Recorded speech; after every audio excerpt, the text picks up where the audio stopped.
தற்பொழுது வைகோ மற்றும் திருமாவளவன் அவர்களின் தலைமையில் நடைபெற்று வரும் போராட்டம் குறித்து விரிவாக பேசுவதற்காக நமது செய்தியாளர் பாலாஜி இருக்கிறார். வணக்கம் பாலாஜி. வணக்கம் மோகன். பாலாஜி, சொல்லுங்க, இந்த போராட்டத்தை அடுத்து தற்பொழுது அங்கிருக்கும் பாதுகாப்பு ஏற்பாடுகள் என்னென்ன செய்யப்பட்டிருக்கிறது, காவல்துறையின் நடவடிக்கை என்னவாக இருக்கிறது, இது குறித்து விரிவாக சொல்லுங்க பாலாஜி. மோகன், காலை சுமார் 10-15 மணி அளவில் எழும்பூர் இருந்து மதிமுக தொண்டர்கள், விடுதலை சிறுத்தை தொண்டர்கள், இந்திய கம்யூனிஸ்ட் மற்றும் மார்க்சிஸ்ட் தொண்டர்கள் அனைவரும் ஒன்று சேர்ந்தார்கள். அதாவது காவிரி மேலாண்மை வாரியம் அமைக்காத மத்திய அரசை கண்டித்து நேற்று மற்றும் இன்று 2 தினங்களாக ரயில் மறியல் போராட்டங்கள் தமிழகம் முழுவதும் நடைபெற்று வருகிறது. இன்று வைகோ தலைமையில் எழும்பூர் ரயில் நிலையத்தில் முற்றுகையிடுவதற்கான முயற்சிகள் மேற்கொள்ளப்பட்டது. ஆரம்பத்தில் இவர்கள் யாரையும் உள்ளே விடுவதற்கு போலீசார் அனுமதி தரவில்லை. பிறகு வைகோ அவர்களும் திருமாவளவன் அவர்களும் போலீசாரிடத்தில் பேசியதை அடுத்து குறிப்பிட்ட ஆட்கள் மட்டுமே அனுமதிக்கப்பட்டிருந்தார்கள். பிறகு அனைவரும் உள்ளே வந்துவிட்டார்கள்.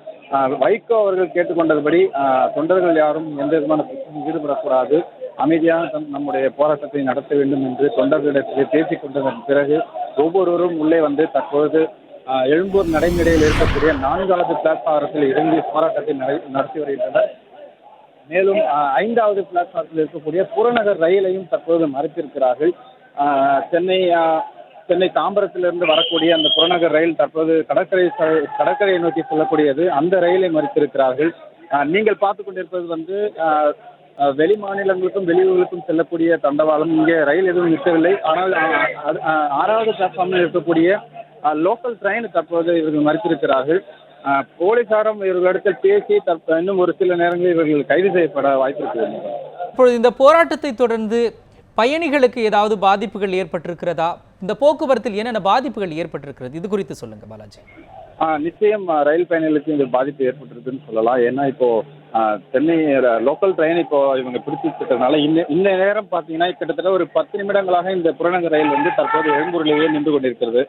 இந்த 10 நிமிடத்தில் இந்த வண்டி வந்து பி ஸ்டேஷனை போய் சேர்ந்திருக்கணும்.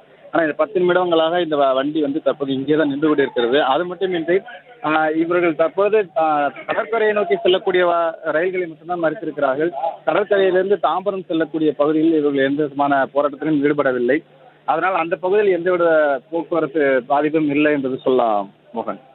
போராட்டத்தின் முக்கிய அம்சங்கள் என்ன, இதை என்னென்ன கோரிக்கைகளை முன்வைத்திருக்கிறார்கள் என்பதை விரிவாக சொல்லுங்கள் பாலாஜி.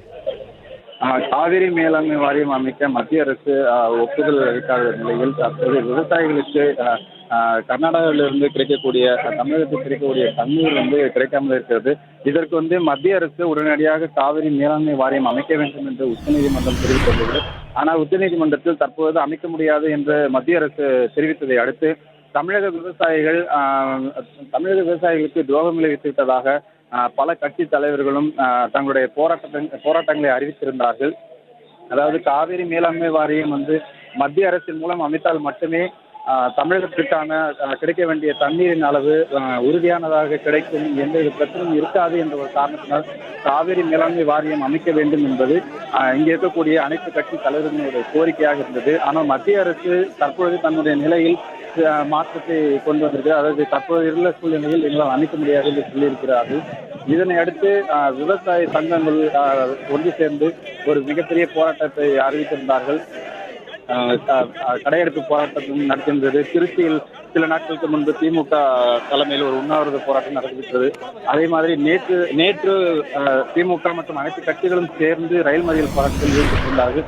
இன்றும் 2வது நாளாக விவசாய சங்கங்கள் அனைத்து கட்சிகளும் வந்து தமிழகத்தில் பல்வேறு இடங்களில் வந்து ரயில் மறியல் போராட்டத்தில் ஈடுபட்டு வருகிறார்கள்.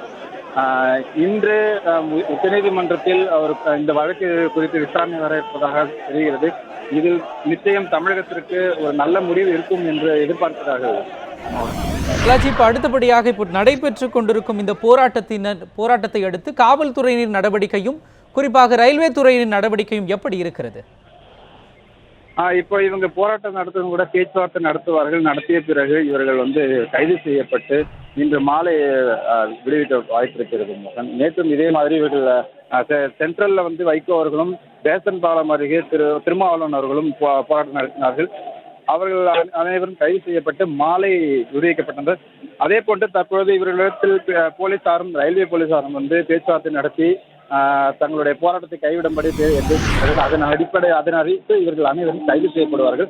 அதற்காக அனைத்து ஏற்பாடுகளும் தயார் நிலையில் இருக்கிறது. மாநகர பேருந்துகள் வெளியே கிட்டத்தட்ட ஒரு 10-15 பேருந்துகள் வெளியே தயாராக இருக்கிறது. இவர்கள் அனைவரும் பேருந்துகள் மூலம் அருகாமையில் இருக்கக்கூடிய சத்திரங்கள் மற்றும் சமூக கூடங்களில் வைக்கப்படுவார்கள். நன்றி பாலாஜி, உங்களுடைய கூடுதல் தகவல்களுக்கு நன்றி.